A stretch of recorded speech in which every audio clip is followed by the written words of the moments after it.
All right, so for this game, well, actually, so this game is quite different than your usual kind of game. And when LSAT wants to make your life difficult, this is one of the things they'll do. They'll throw you a game that's very much outside of the norm of what you might be comfortable with.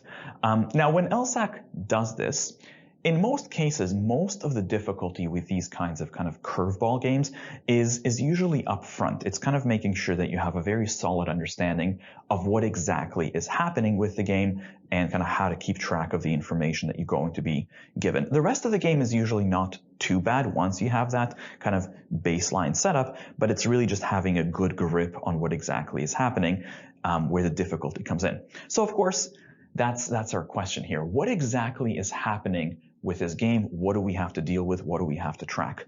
Now, first of all, there is a sequential aspect to this game, right? So there's going to be stuff happening between Monday through Thursday of a given week. So in terms of a base setup, we can probably start this off just with the sequential aspect. That's pretty reasonable. And overwhelmingly, anytime there is a sequential aspect to a game, you do want to let that kind of drive your chart. But beyond that, the next question really becomes, what exactly is happening here throughout this week on every single day? And you'll notice that what they tell you is that at the beginning of the week on Monday, they're going to start work on 4 different pieces. And each of those 4 pieces is going to be worked on every single day this week. And every single day, there's going to be 1 employee assigned to each of these 4 pieces. So wait a minute. If there's 4 pieces being worked on every single day and each piece only gets 1 employee to work on it, effectively that means that every single day, everybody's going to be working. We have 4 people, J, K, L, and M. And essentially, that means that every single person is working every single day. All 4 of them are working Monday. All 4 of them are working Tuesday. We don't have to figure out who works each day. It's everybody. So then, of course, the question becomes, what do we have to figure out? What's the mechanic that we have to be concerned with? Because if we know that everybody works every single day, aren't we done? And essentially, what we have to be concerned with, what we're trying to figure out here, are the transfers. What's going to happen is that every single day after Monday, the pieces are going to be transferred from one person to another. And they do kind of clarify that each transfer happens to a different person. So whatever piece J was working on Monday, he's going to have to give it away to K, L, or M the next day. So basically, there's transfers happening every single day. And that's what we have to track. What we have to figure out is who gives the work pieces to who, in a sense.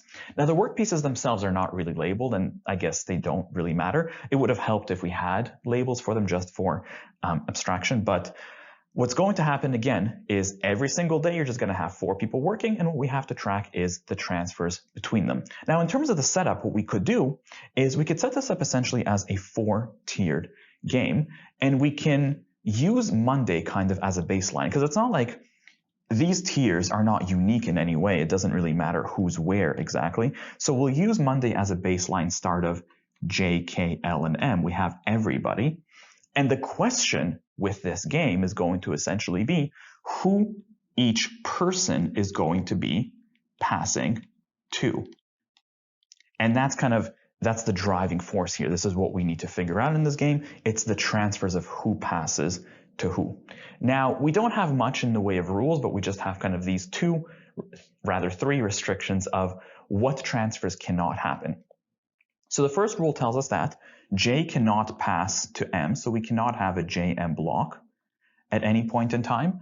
We can't have a K passing to J, so that also can't happen. And we can't have an L passing to J either. So one thing we can do is we can kind of put down limitations on who can pass onto these positions, right? So we know that, for example, since J can't pass to M, the only people that J can pass to are K and L, right? Because obviously J can't pass to himself. And they do actually clarify that. They do tell us that every single day they transfer it to another one of the employees. Likewise, K can't pass to J. So who can K pass to? I suppose that would be either L or M. Likewise, L can't pass to J, so L will pass it to K or M. But there's a little bit more to it than that, because remember, with these kinds of games, in general with games, you want to look for elements that are especially restrictive, and J seems to be showing up quite a bit, not just in terms of who J can pass to, but also in terms of who J can get it from. Because remember, every single day, everybody is working. Everybody has to get a piece from someone, right? So J is going to have to get the piece from somebody, but it's not going to be from K, and it's not going to be from L, and he obviously can't get it from himself. So who does that leave you with? Essentially, it's just M. In fact, we can make a deduction, and this is a big one, that M always has to pass it to J, because every single day, J is going to be working on the board, and he's got to get it from someone, and the only person that can give J the work piece is M. So we can say that permanently, M is always passing to J. This is set in stone. And from there, we can, I guess, take a step further, because now J has to pass it on to someone else as well, right? But it's not going to be M, so I suppose J can pass it to either K or L. So I guess we have that much, at least. So from there, I suppose we can take a look at the question. So the first question here is not quite an exclusion question. It's partial at best, but we can kind of treat it like one still. The question is asking what could be the 4 transfers on a given day. Now notice, these are not transfers that happen throughout the week. This is not kind of what can happen across. This is asking you for the transfers that can happen on a given day. So on Monday to Tuesday, for example. So for example, when answer choice A, it says J to K, so that would be J to K, and then it says K to L. That doesn't refer to K passing it to L on the next day. It's referring to on the same day, K would have passed it to L. But anyways, we can go through the restrictions. We know that J, for example, can never pass it to M. So let's see if anything violates that rule. Answer choice A looks okay. Answer choice B looks fine. C looks fine, D looks fine, E does not. E has a J passing it to M, that's not going to work. Next, K can't pass to J. Let's see if anything violates that, and D violates that, so we can get rid of that. Next, L cannot pass to J, so that would get rid of answer choice C. And now it seems like we're kind of stuck, right? Because answer choices A and B both seem like they are viable. So let's get into the little details. Answer choice A, could we have J passing to K? And that seems fine. And then K passes to L. That seems fine too. L would pass it to M. That's fine. And M to J, which that's exactly what's supposed to happen. What about answer choice B? J passes to K. Sure. K passes to M. Sure. L passes to K. Now this might be kind of a little bit hard to spot. But that can't happen. You'll notice that according to answer choice B, 2 different people are passing to K. We've got J passing to K and L passing to K. That can't happen. We need everybody to pass to a different person because everybody has to work every single day, right? Which means answer choice B wouldn't work. Effectively, I guess another way of looking at it is we can say that according to answer choice B, L is not getting it from anyone, right? So nobody passes to L, so L wouldn't be working, and again, that can't happen. So the best answer to question number 19 is A. Next, let's take a look at the locals. So the first local question here is number 21. Let's see what we can do. If one work piece is worked on by only 2 of the 4 employees in the course of a work week, then who would those employees be? So first of all, let's be clear on what this means.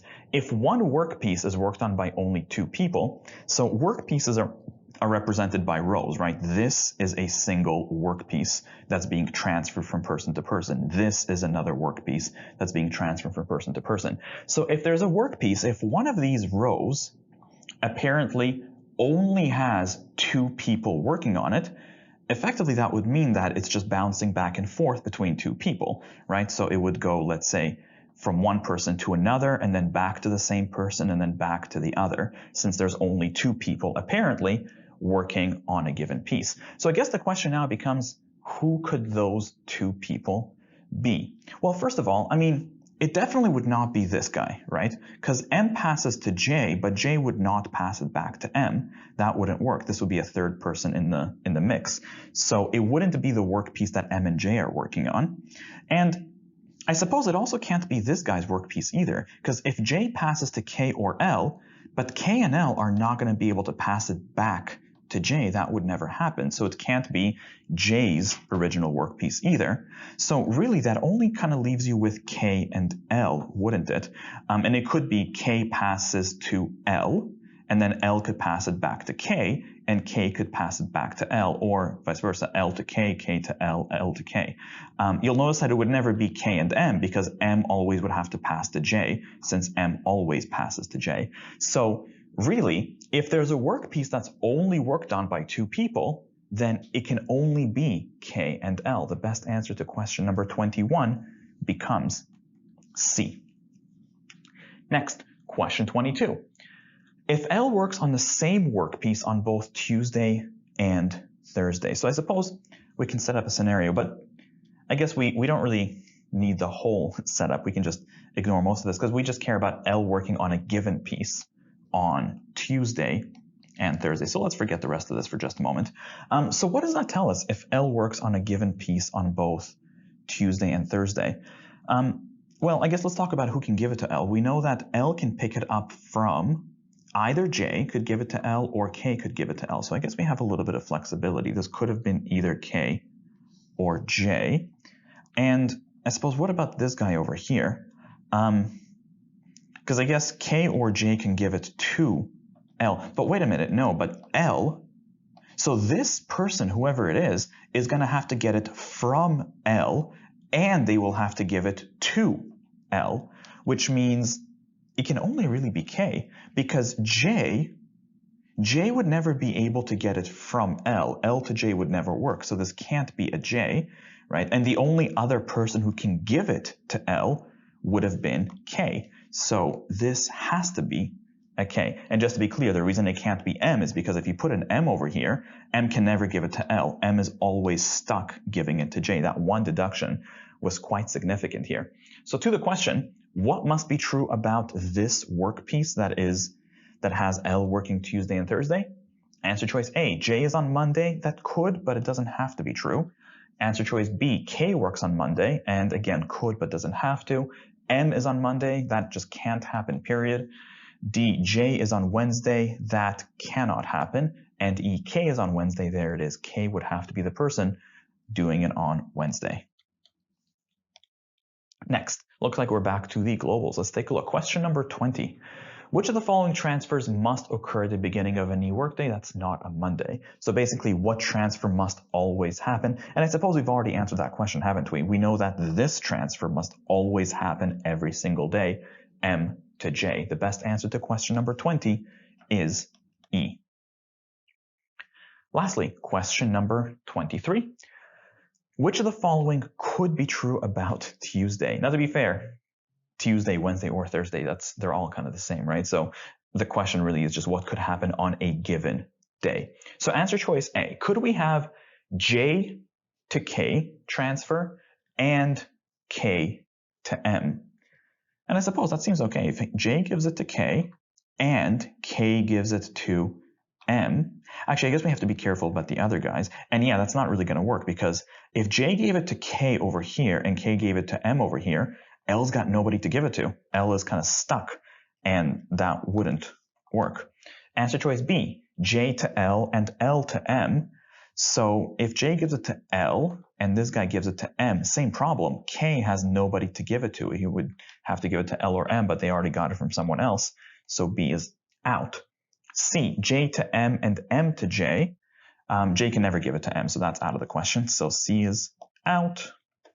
Answer choice D, K to L and L to K.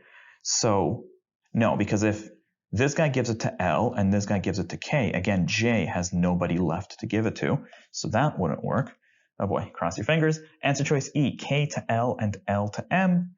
So if K gives it to L and L gives it to M, I suppose, yeah, that could still work because J could still give it to K. K has not picked it up from anyone as of yet. So there it is. Best answer here is E for question number 23.